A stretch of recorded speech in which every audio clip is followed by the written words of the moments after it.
Can you imagine living in a place where people go to work naked or where you have to pay for being a social parasite?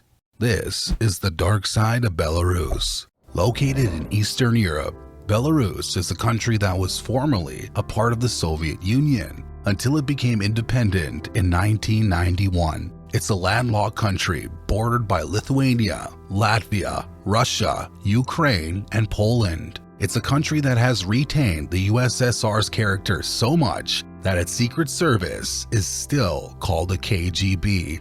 It's also closely aligned with Russia in terms of economy, as Russia is its major trading partner. But recently, it has had a growing trade with the European Union countries, leading to an increase in their GDP. Although the country seems to be moving toward a brighter future, not everything is as good as it seems. One of the things that demonstrates Belarus's darker narrative is the detainment of critics. Belarus has been under the rule of President Alexander Lukashenko since the year 1994. He received over 80% of votes and has been re-elected over the past decades. Despite existing challenges, he consistently received around 80% of the votes. And it seems that getting re-elected several times has made Lukashenko invincible. Following his re-election in 2020, the people of Belarus conducted widespread demonstrations, questioning the legitimacy of the result. It lasted for several months and led to the arrests of thousands of demonstrators. The country also decided to shut down all independent media and journalism in 2021. It was said that the authorities have detained journalists, imposed fines, and even given them jail sentences when they cover political views. Life as an unemployed person is hard enough, but imagine being taxed on top of being unemployed. That's what happened to Belarus's unemployed when the president decided to create the social parasite tax, targeting those without a job. According to the regulation, those who receive social welfare benefits but don't pay payroll taxes must reimburse the government for its expenses. It first came into rule in 2017 when there were sky-high numbers of unemployment, estimated at around 500,000 people.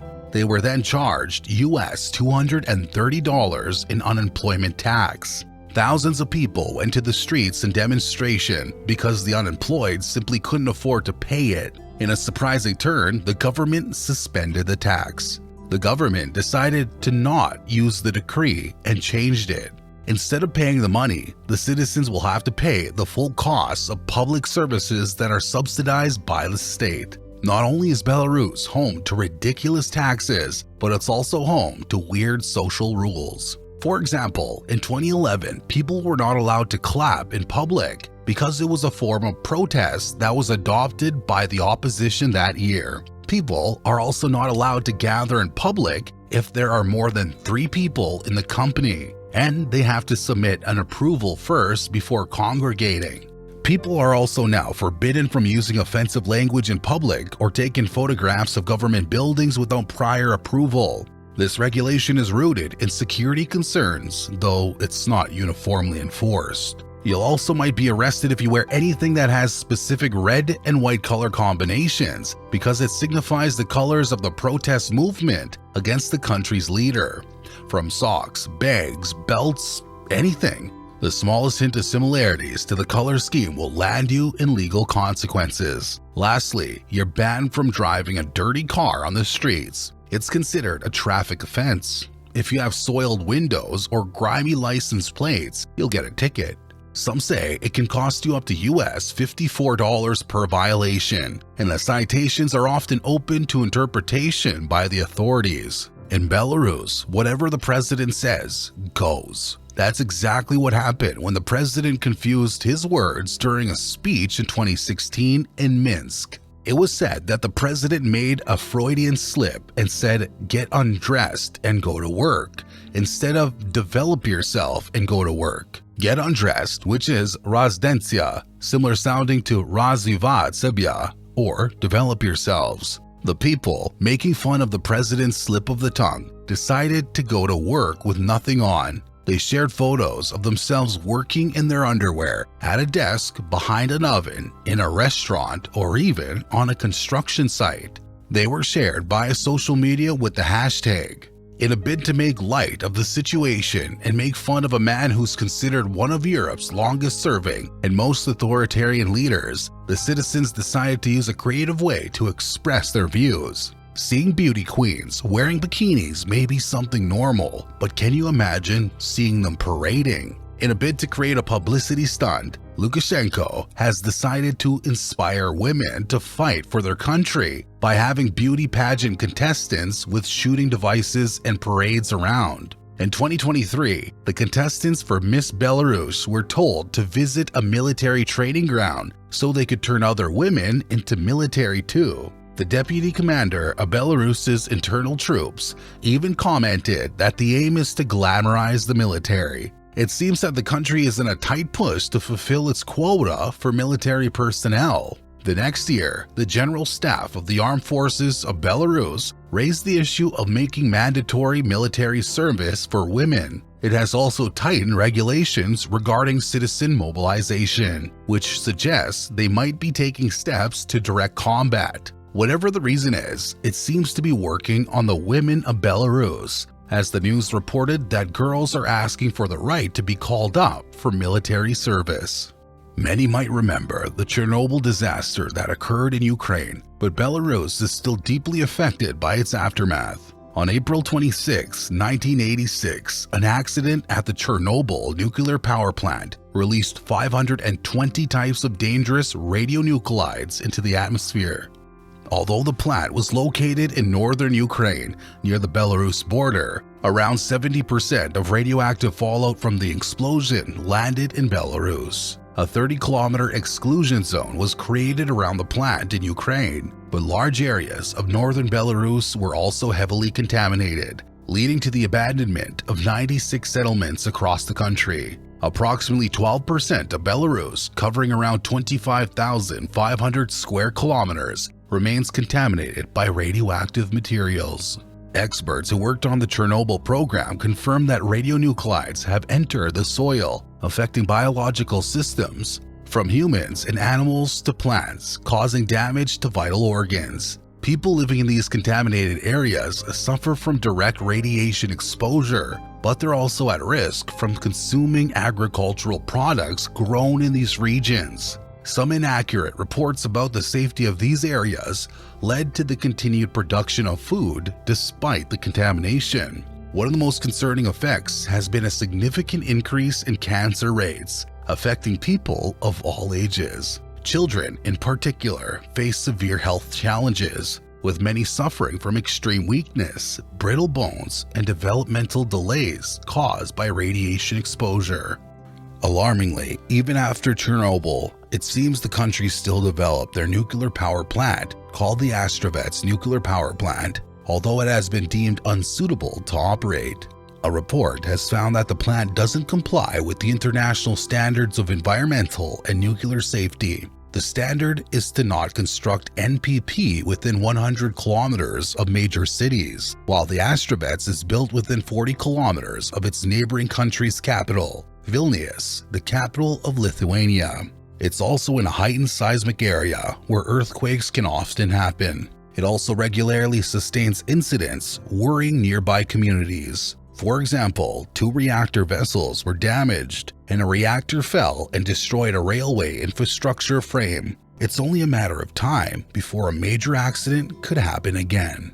Imagine training all your life to compete in the Olympics, only to have those dreams disrupted because your country is banned. Belarus has been banned from participating in the Olympics and Paralympics due to its president, Lukashenko, being a close ally of Vladimir Putin's government. Many Belarusian athletes have expressed disappointment at being unable to compete as a citizen of their own country, and some feel the decision is unfair as they believe politics should not interfere with sports. However, others view this as a necessary measure to take a stand against Russia's military actions. There's a way for Belarusian athletes to participate though. They could compete as neutral athletes under the AIN, Athlete Individual Neutral designation.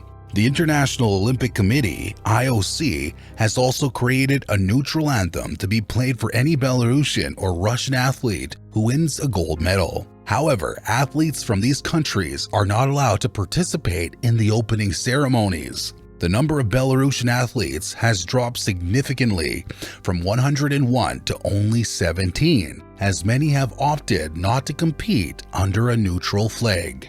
If there's anything that Belarus is never lacking from, it's the weird and unusual, which is why they're home to some of the most bizarre museums in the world. For example, Belarus has a museum that's specially made to showcase stolen and confiscated arts.